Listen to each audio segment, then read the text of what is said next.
I'm Scott Farber. This good-looking guy across from me, of course, is former New York Giant, current NFL Players Association president of the Dallas-Fort Worth chapter. See, I had to put my glasses back on because I can't remember all this long list. The host of the Extra Point seen on this network, of course, co-host of the podcast with me, and a living legend for the city of Memphis. He, of course, is Larry Mallory, and I got one question to ask you. What's that? So when you die, are you no longer a living legend of Memphis? Well, I guess that's right. I guess you transition from the living side to the other side. Oh, yeah. A former living legend. But one thing you left out was a guest at a beautiful Thanksgiving That's dinner. right. Larry was at our house for Thanksgiving. Did you have a good time? I had an absolutely fantastic time. I really enjoyed your family. And obviously, I want to know how your mom is doing. We're both mother's boys. Well, that's the thing, too, that I want to talk to you a little bit about. My mother fell the Sunday after Thanksgiving. Right. She's 93. Of course, she broke her hip. Wound up in the hospital on Sunday afternoon. Monday morning, they had the surgery. And then by, I guess it was Wednesday night, we transferred her to the rehab hospital. And physically, she's fine. Mentally, it's so tough on them at that age, which wears me out. Yeah, you know, sure. people don't realize. I'm sure people in that situation do. You see your mother in a side of her I've never seen. Yeah. Very sad, very unhappy, gets mad, and very worried about her health. And I got to keep telling her, you're not here because you're sick. You're here because you broke a hip. Yeah. Just kind of an interesting thing, but really tough. Well, what I regret, honestly, is that she was she was the life of the party at the party. And I wish that I had asked her to dance before she broke her hip, because she was great. I really enjoyed your entire family. But thank you. I wanted to ask your mom to dance, because she was really pretty good that day. She really was good that day. Yeah. Now, I just want to know why on Thanksgiving I still had to tell you to keep taking more food. That's the one day you're allowed to eat, Larry. That's true. Mister, I used to play in the NFL, so I still drink water and eat a bean. It was okay to eat, but you ate a little bit. I did. I had a good little amount. All the food was great. Yeah. Well, one reason, that I couldn't eat a lot was because you had so many servings. We had, a pre-meal, then we had the meal, and we had dessert, and then we had a post-dessert. Yeah, my wife goes a little bit overboard. And there was enough food for about 100 more people. Oh, It was yeah, over. that's true. Yeah, we have plenty of it. People were taking food home, and we have plenty, still frozen and everything. Yes. But, it's a great time of the year. It's the holidays. It is. And how's your mom doing? She's doing fantastic. Now, that's a living legend for the city of Memphis. Well, she's your mom's 94 or so. Going to turn 94. And mine is 90. And she went up with my sister, had a good holiday, and now she's back home with her dog, Fluffy. Yeah. So she's pretty happy. So she's all right. Very, very good. All right. Before we get into the NFL, let's talk a little bit about college. So now the Final Four is set: Alabama, Clemson, Notre Dame, and the eventual champion, Oklahoma. That's a good one. Way to go. Who I think will be just Alabama's going to be a heavy favorite against OU. Yeah. Does OU have a chance against Alabama? The Alabama-Georgia game this past weekend was an interesting game, because I think Alabama has never really been challenged this entire year.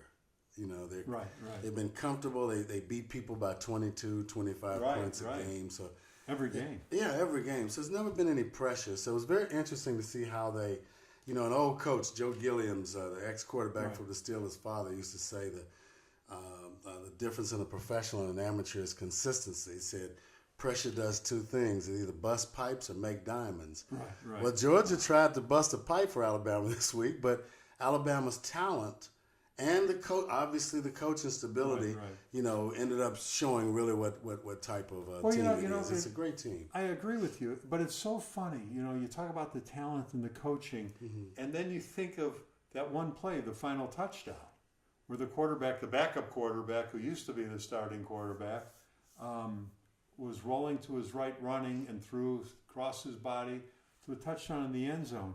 If that pass was 6 inches off and it's incomplete, then it's a completely different discussion. That's true. That's true. And that's the nature, that's the value and the nature of the game. You know, Everything is down to a second or a catch or was my feet in bounds or not. It's those kinds of things that make it so exciting. But I always talk about how it changes the whole way we talk about the game. First of all, we always talk about the winning team, you know, but one play can change the whole discussion of the game. I'm going to go back to, you know, a couple of years ago when the Bears actually, all they had to do was win the last game of the year to win the playoffs, and that was playing against Green Bay, who they at that time would never beat anyway. It was about 3-4 years ago, maybe around there. And Cutler was still the quarterback, and that was the year the Bears had no defense. Every time the other team had the ball, they would score. Unlike this year. Yeah, it's a little bit different. And you know, and I felt that was part of Cutler's rap too, because every time he came off the field, he knew if he didn't score, they were going to be that much further behind. So I think that was a lot of pressure on Cutler too, and you know, and he got a lot of flack that might not have been really should have been thrown on him because the defense wasn't helping him back then.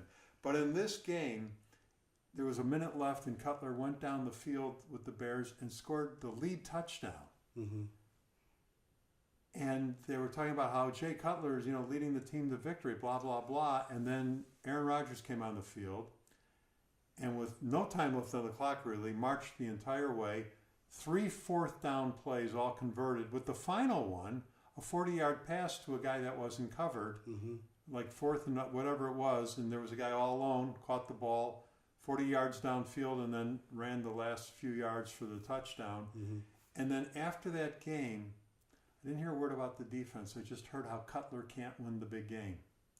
And I'm going, but he battled and had a great game, and then with 1 minute left, gave the Bears, or whatever the time was, gave the Bears the lead. Is that fair? Well, How we do that? well, you know, I think I'm not defending Cutler. You know, I'm just talking about in general. Is Right. that fair how we do this? Well, I think the college environment is a lot different than the professional environment. I think there's a degree of parity on Cutler's side, on the NFL side, Right. than it is with Alabama and the rest of the colleges in America. Right. Alabama it seems as though Nick Saban has been able to recruit some of the higher echelon athletes out of high school. So Seems that way, doesn't it? yeah. So my position is that they're never challenged. Right. Just this was the first week that anyone has challenged Right, them, and at right. least they stood up to that challenge. Right.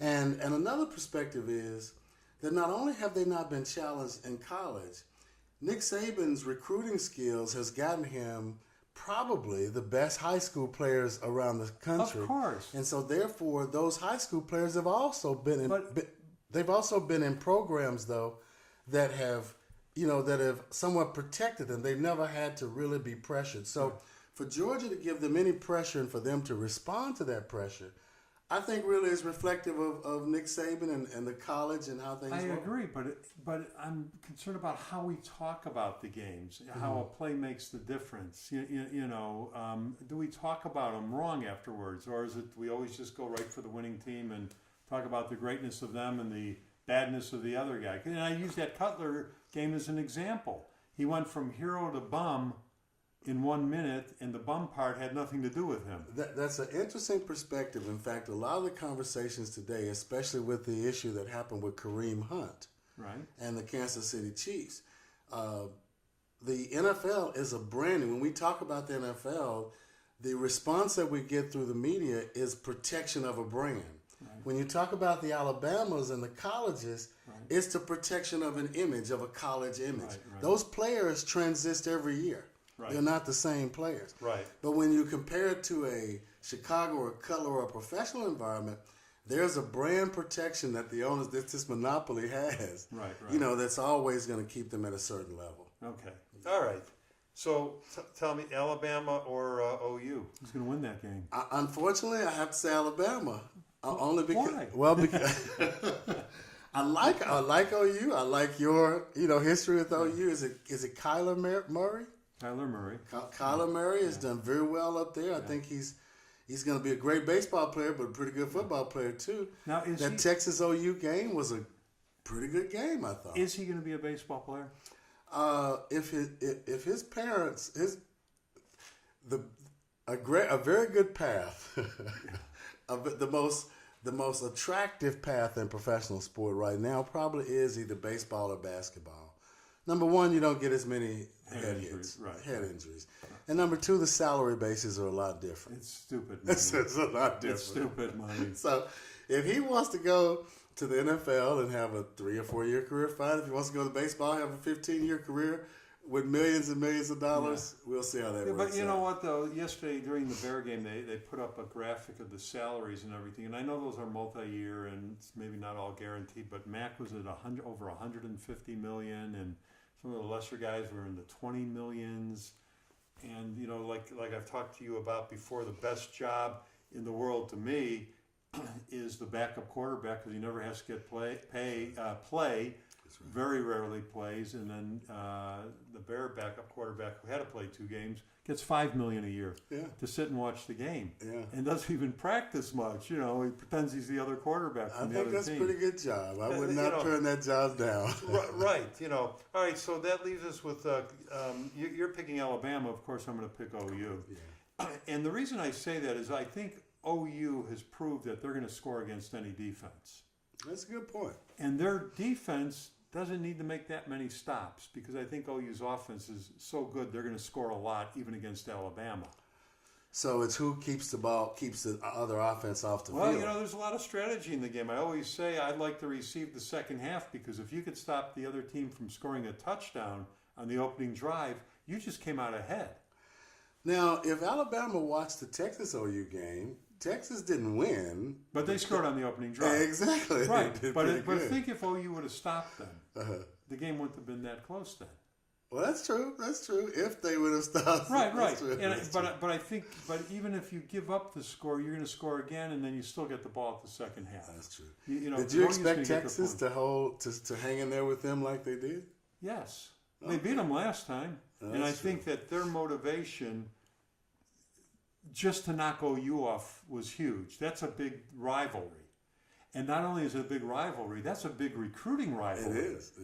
You know, think of all the Texas kids that go to OU. Yeah. And Texas doesn't like that. I mean, so that is a huge rivalry, not only for the two schools, but for the recruiting. And now you got Les Miles at Kansas. Yeah. I mean, that program is going to turn around, isn't it? I think so. And that's why, and you remember I talked to you about one of my hopes is that we could get Peyton Manning and Jason Witten to go to the University of Tennessee and become the head coach and assistant head coach, because you have to be able to sit in these parents' living room these days and convince them, because these kids got options. Right. I can go to OU. I can go to Alabama. I can go other places. And Tennessee can't really sit down with a Nick Saban and compete with a Les Miles. They need somebody like, you know, Peyton and Jason to come in there and bring Tennessee back to the forefront. Peyton Manning's going to be on a sitcom, though. I guarantee. Oh, you think so? I guarantee that he is going to be a sitcom dad somewhere, you know, on some comedy. I hear you. Yeah, I don't know how long it'll last, but what was his name? Alex played for Detroit 100 years ago. The linebacker who Karras? Alex Karras had his own little sitcom that did very well. That's right. You know, forever. You know. Hey, see, you have to be our age to remember Alex Karras. Well, you have to be our age, but it takes 2 of us to remember. That's right. You know, oh my gosh, that's a good one. No, it's not a good one. It's the fact. All right, what about Notre Dame and Clemson? Does Notre Dame deserve to be in there? They didn't have to play a title game. Well, that's true. And I wonder how they feel about playing for the number 3 or 4 spots. You know, because they won't be up in the top spots, will they? Well, Notre Dame is, I guess they're number 3, so they're going to be playing Clemson, who's number 2. Right. So who's going to win that game? I would probably go with Clemson. Oh, certainly. I agree with you 100%. You know. Plus, they have that legacy. But, you know, out of all the years that I've been around sport, honestly, Notre Dame has always been somewhere in the conversation. So there's some good happening. You know, and I grew up always disliking Notre Dame. You know what? You know what it is with college football? I was talking to a friend of mine the other day about this.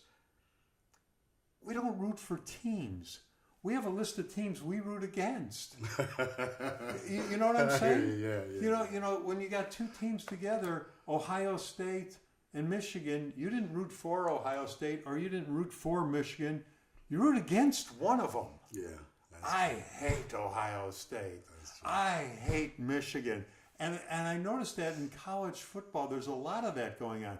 Because, you know, you're interested in all the games, but your team might be Nebraska. Yeah. So you don't like anybody else. So who do you hate the most? That's who you root against. Right. Did you ever notice that? That's a good point. I never observed it, but as you're talking, it makes sense. Yeah. I can see it. Yeah, well, haven't you rooted against teams in college? A college game, isn't there somebody you go, man, I don't want to, oh, I forgot who I'm talking to. Mr. Goody Two Shoes. Right. I ask you about the discussion of you know, putting too much blame on a guy for winning or losing, and you have a political answer. Exactly. Tell me about branding and all of this to make it all good. Yeah. Okay, I root against a lot of teams, you know, because your passion is I don't like them. You know, I don't even know why I grew up in Chicago not liking Notre Dame. Maybe everything I heard was, you know, so much pro Notre Dame that it started to bother you. Yeah. You know, so, You know, I think the barking dogs are because the Chicago Bulls coach got fired today. you know, he's a nice guy, but I think it's a long time coming. Really? I mean, the Bulls just I didn't even know his name. I never heard of Hoiberg, him. Fred Hoiberg. Yeah. Well, he was a coach. He was a real good college coach. He's kind of a teacher, Okay. but at some point now you got to win. The Bulls are having a terrible year, and they've got some nice players. Is it like 3-19 or something? well, it's not started? quite that bad, but yeah. But you know what's I find interesting. I always talk about athletes hang on too long in a lot of cases, and we don't know how to let our stars go, and you know when is it time to retire. But the Bulls owner Jordan, Pippen, and Rodman said they want to do one more year, and Reinsdorf, the owner, no, we're blowing it up. I mean, he let Michael Jordan, Scottie Pippen, and Rodman. They all left. At the same year? Yeah, they all left after that final. After they won their third championship in a row together, the second three-peat, and he blew up the team, and they've never recovered. Yeah. They had that one when Derrick Rose came on and was great, and that was a year they were supposed to. They thought they could win the title, and he broke his MCL and ACL and whatever in the opening round, and the Bulls then went on to lose that opening round after Derrick was gone. And so that was their one little spark moment. But since Jordan left, which is the end of the 90s, the Bulls haven't even made any kind of run to be anything in the playoffs. I don't think I can even call a person's name that's on the team now. And, you know, at one point the Bulls were... Well, they have this Zach LaVine who's doing really well and having a pretty big year. But you're right, they're not... It's going to be a while, and I think they just have to get that right coach in there, and because that's a great franchise that Michael Jordan gave Chicago a moment in time like never seen. Right. You know, the Michael Jordan run was something so special, and Chicago is so lucky to have had him, because before him and after him, and you know, I like how you put that, but even with it being the Michael Jordan era, it was like a team era. You kind of knew, right.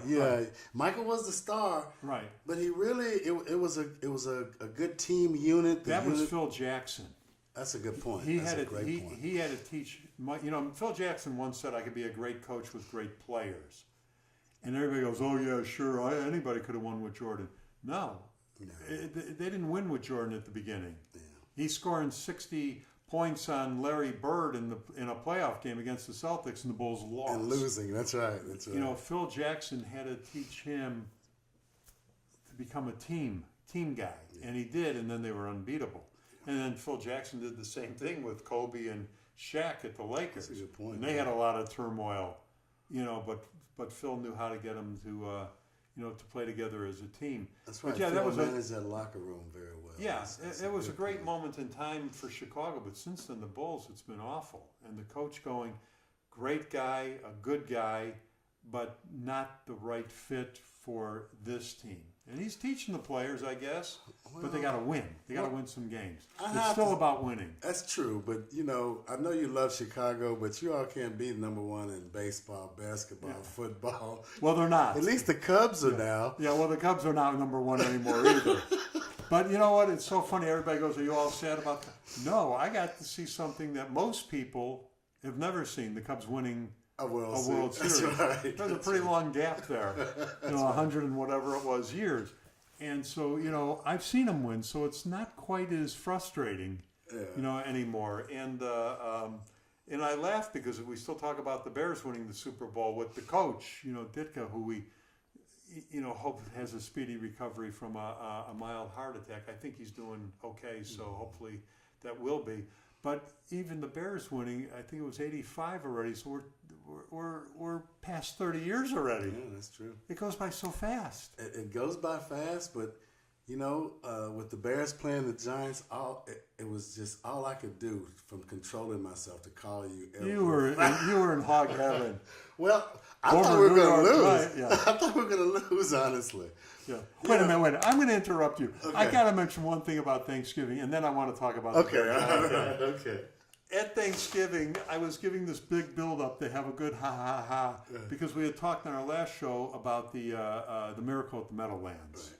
Right. With the fumble, the famous game with the fumble with, an 18th of a second left because Pisarcik didn't know to take a knee, and Philadelphia scooped up the ball and ran it in. And what makes it fun for me is because you were in the game. Right. That's when you were playing. Right. And I brought that up at the table with my daughter's father-in-law, who's older than we are, an older gentleman. Yeah. And he's from New York. And I built up that whole game, and I said, Herb, do you remember that game? And he goes, no. I mean, it kind of just ruined the whole thing. Right. Anyway. All right, now that I've delayed it long enough. Yesterday, we tape on Mondays, so the game yesterday, the Giants and the Bears. From a Bear fan perspective, I am a firm believer you can only win so many games in a row before you lose.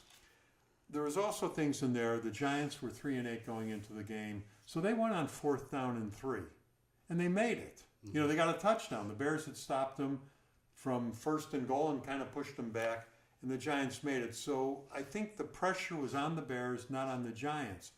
But still, having said that, the Bears are still saving Trubisky. I don't know if his shoulder is still bad or not. So every game's important to win. They're saving Trubisky to play against the Rams and maybe the rest of the season, or were they just saving him to play the Rams? And if that was the case, that football, you never know what's going to happen, and you need every win you could get.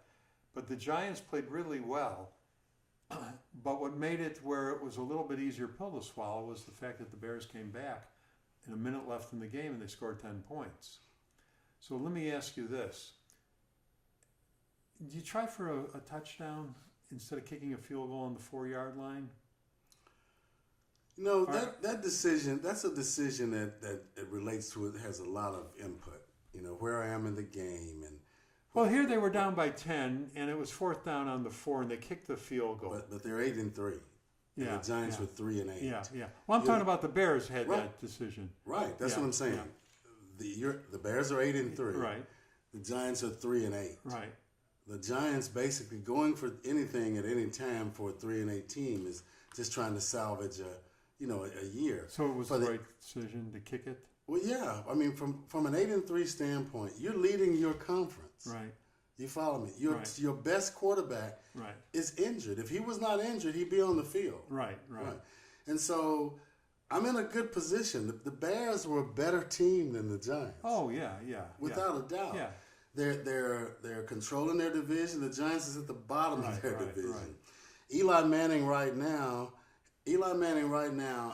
if I were a free safety with the other team, Eli is telegraphing his throws from his first step under center. Right. If he's going to throw right, he comes out looking right.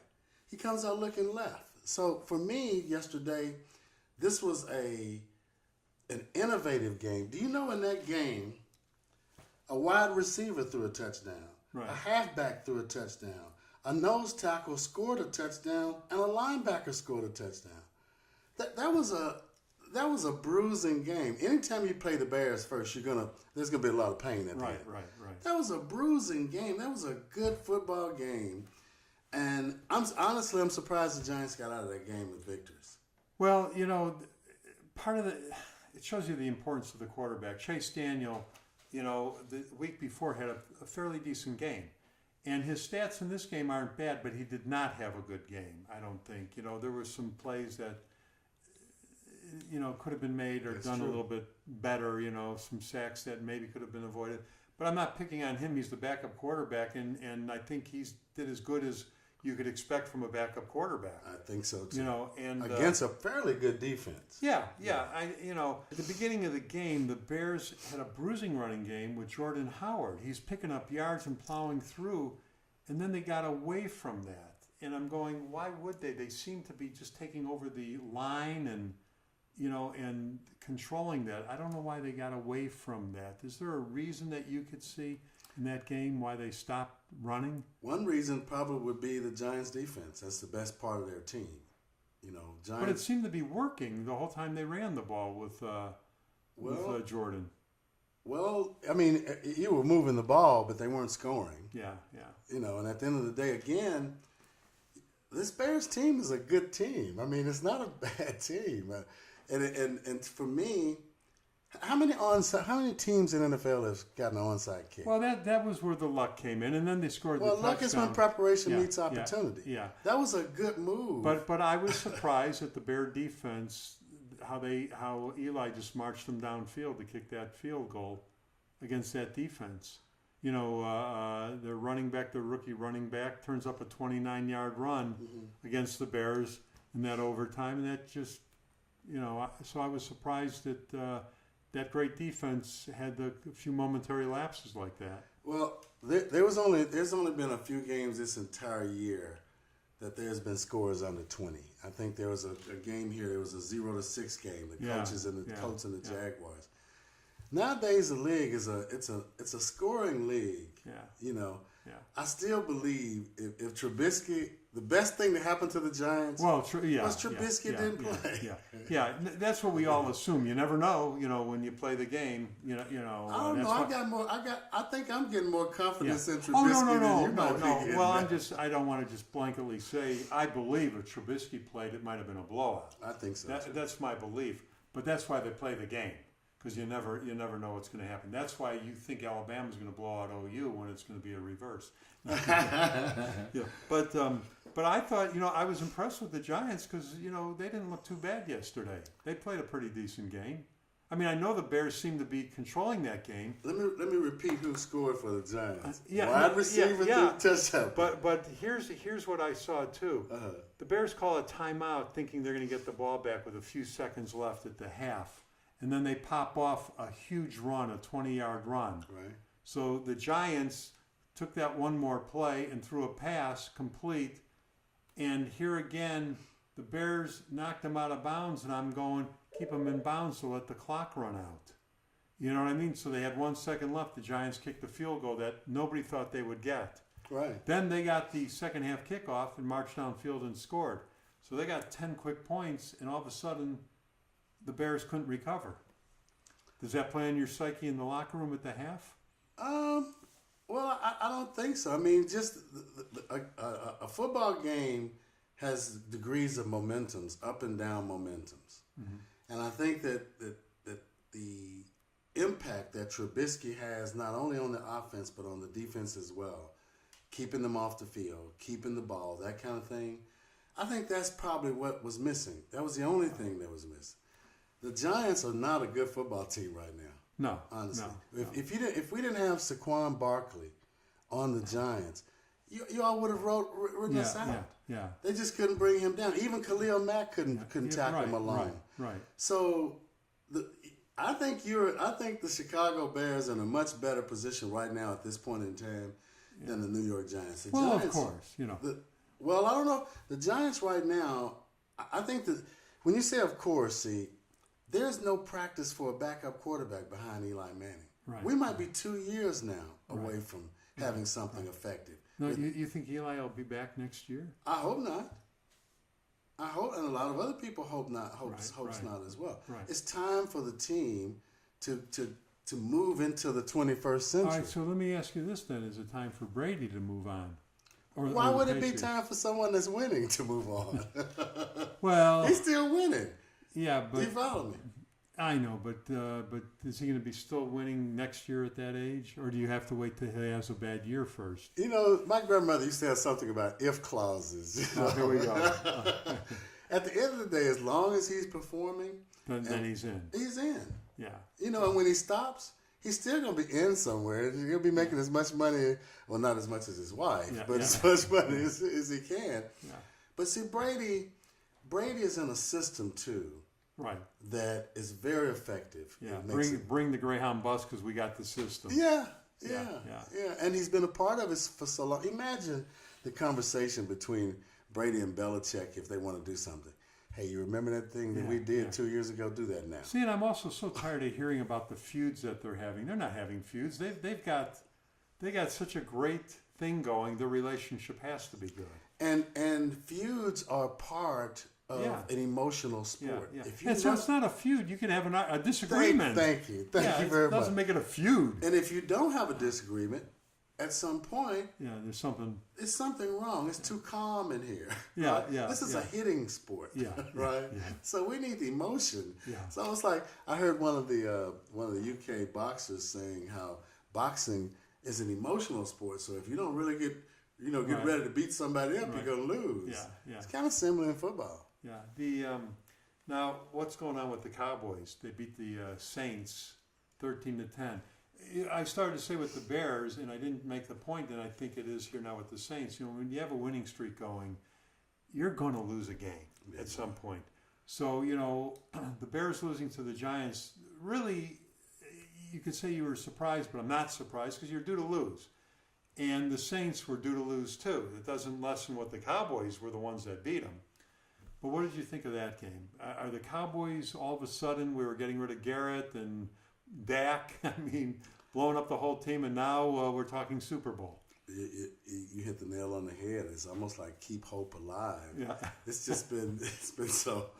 Even to the bars that I go, went to Which are many. which are many. Yeah, go ahead. Go ahead. They're just the Cowboy fans are really in a very good mood right now. Yeah. They played a very good defensive game. Yeah. Honestly. Yeah. And I have seen an improvement in the defensive backs that I've not seen. I think of all of I think the defense is a little stronger than offense. Right. And I think in the defensive positions of the three, of the linemen, the linebackers, and the defensive backs, I think those defensive backs have improved exponentially. Really. The little Aaron You Brown. mean this season? Uh-huh. As the season has gone on. Yeah. Oh, Okay. think about this.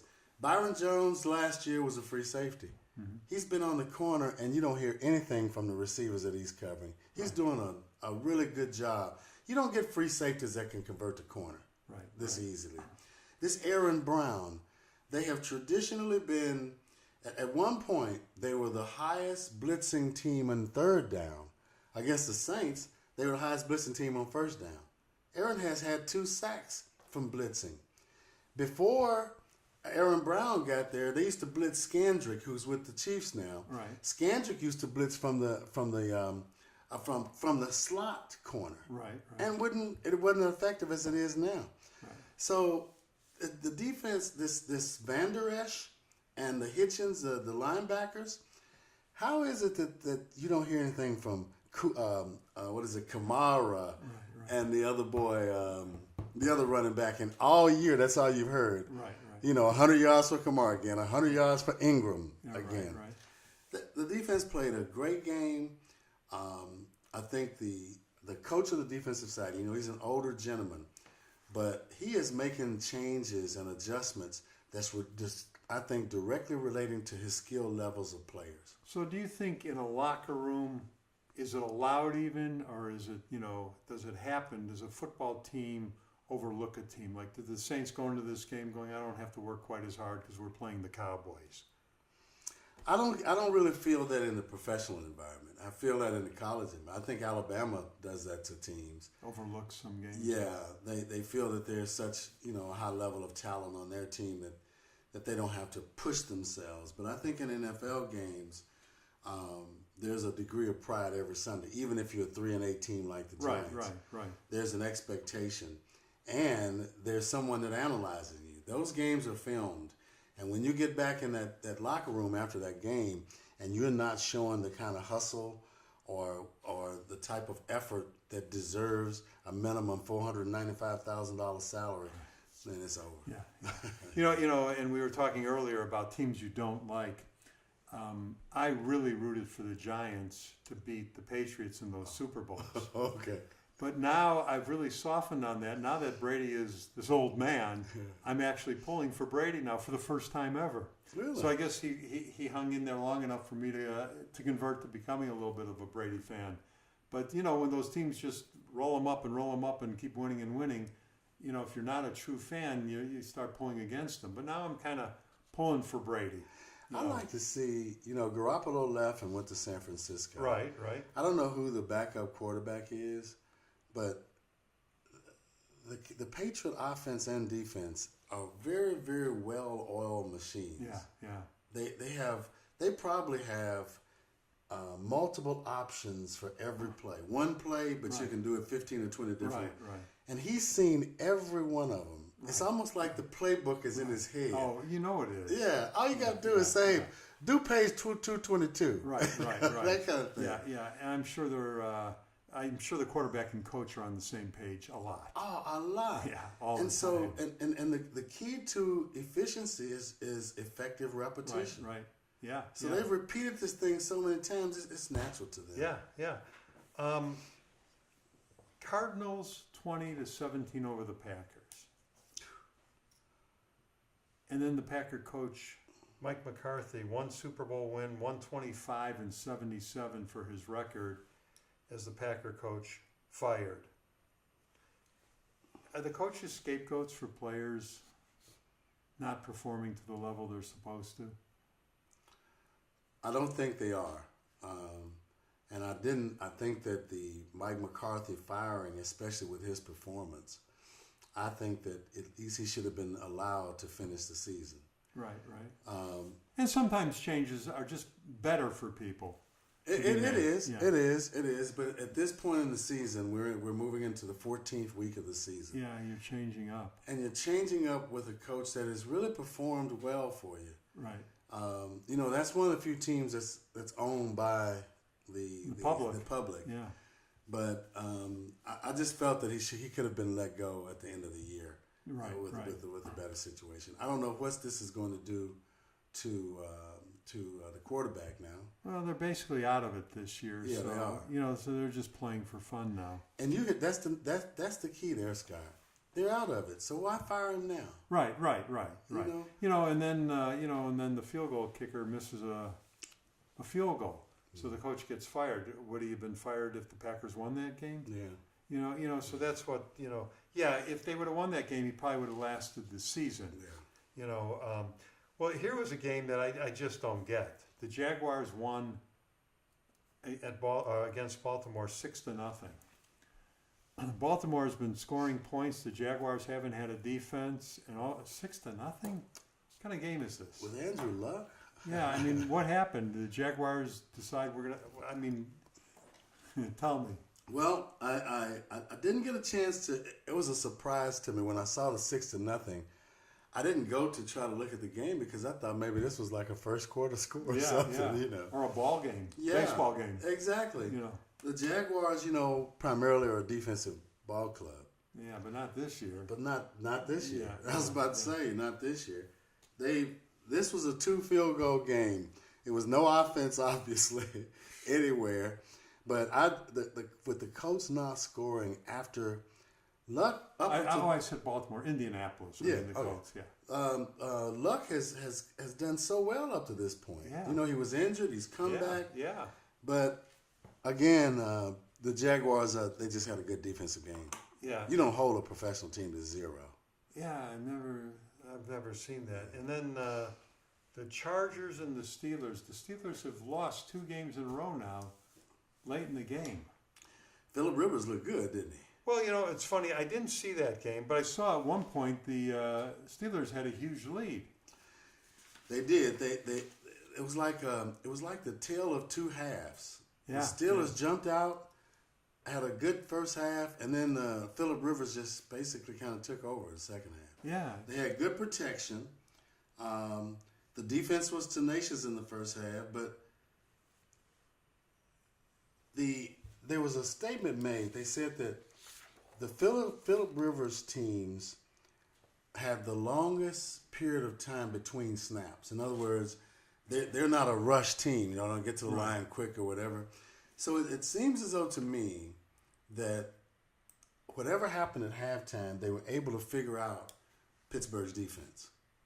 Because the first half, Pittsburgh was dominating. Why can't Pittsburgh adjust though too?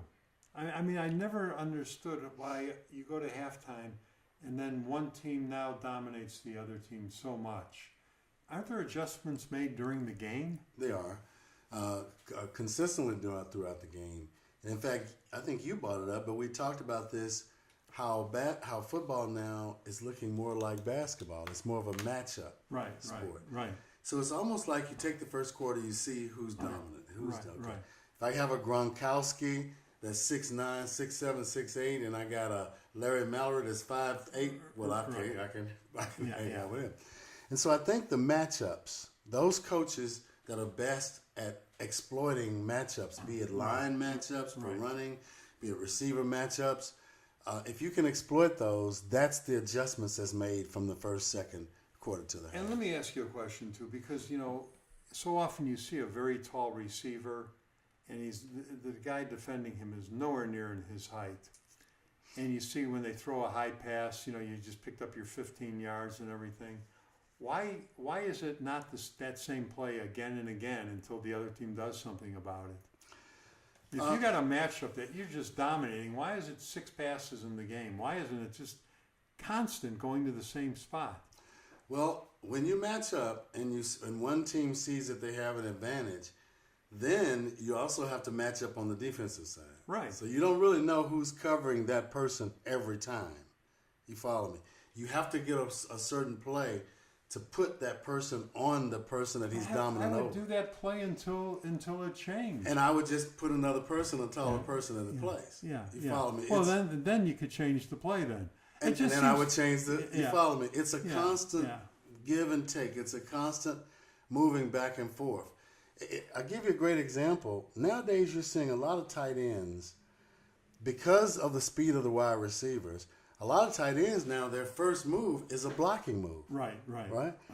They block it. Now they go out to catch a pass. Well, if you do that with the proper timing, a lot of your defenders are gone. So all you got to do is wait on him to get and dump it off. Right. See, so there's a constant match and a rematch and match and rematch that you have to figure out, and hopefully you get to the point where, okay, my Gronk is on my Larry again, and I'm good. Yeah.